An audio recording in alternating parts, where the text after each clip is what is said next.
gelen küstah tokatlar, zalimi durdur yerdeyiz şimdi.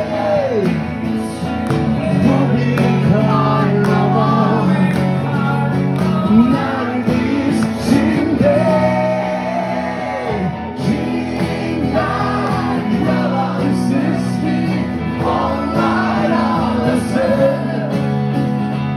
Kimler günahsız ki onlar saklasın? Yalanda kim ölmüş, zamandan kim korkmuş? Elinde güller varmış, üstün başın